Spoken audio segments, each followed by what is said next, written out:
So what is a UPS, or uninterruptible power supply? An uninterruptible power supply is a device that is used to keep computers and equipment safe when there is a loss or significant reduction in the primary power source.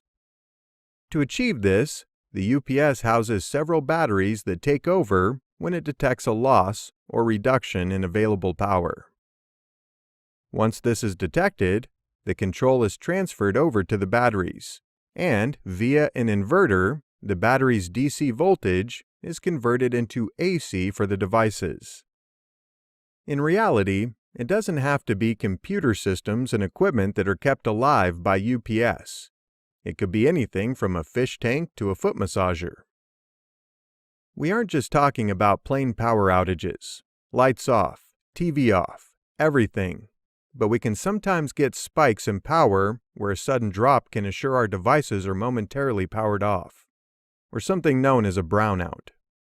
This is where there is a voltage drop, either unintentionally or intentionally. Sometimes in an emergency, there is a load reduction, caused intentionally. With a UPS, all of our systems can run as normal to compensate for the reduction in power. Clever.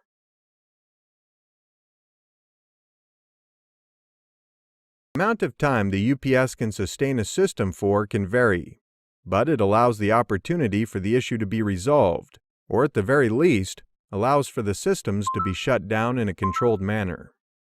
Even the simplest UPS is made up of a number of parts. We're going to look at the standard parts that you can find in a basic UPS system. Since a UPS is a system that uses batteries to power a system, should the supply be compromised, we of course have batteries and a battery charger. Since the batteries use DC current and our incoming supply is AC current, we need to convert DC to AC using an inverter. Finally, we need a way of switching between the AC incoming supply and battery power. For this, we use something called a transfer switch. So, to break it down, these are the parts we need for a basic UPS system: batteries, battery charger, inverter, and transfer switch. A UPS provides second-level surge protection, but although it does provide some protection, it should usually be used alongside an adequate surge protection device, or SPD, to extend the life of the UPS, as well as the attached equipment.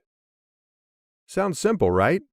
We've already discovered a basic UPS system and what parts it includes.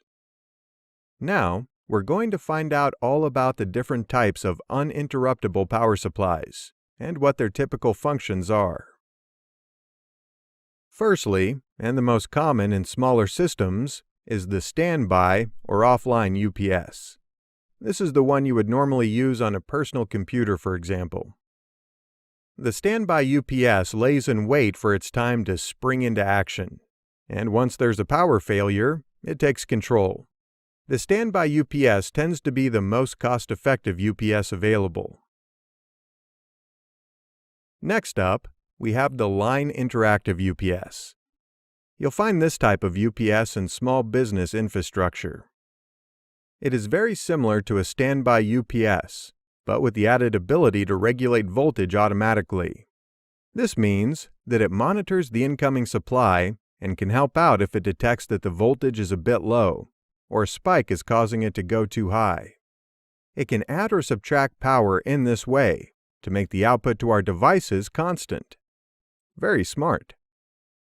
This type of UPS is particularly useful for the brownout situation we've already mentioned, or power spikes or surges.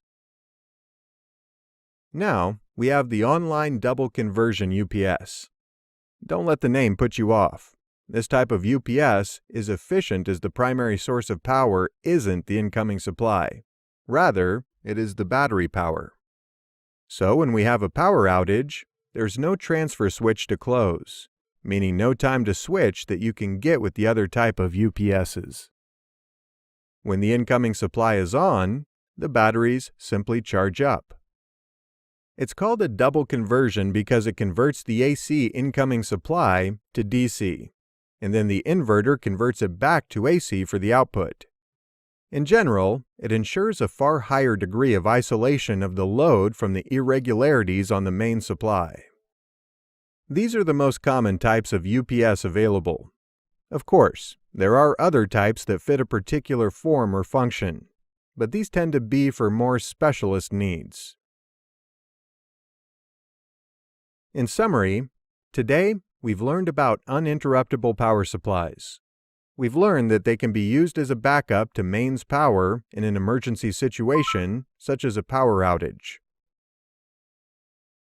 More advanced UPSs can regulate the voltage to prevent damage to equipment in case of a brownout or a power surge.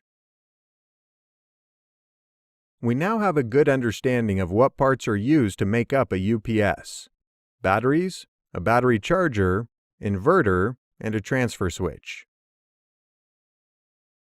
Finally, we know that an online double conversion UPS is the most efficient, as it doesn't need a transfer switch as the primary source of the power goes through the batteries.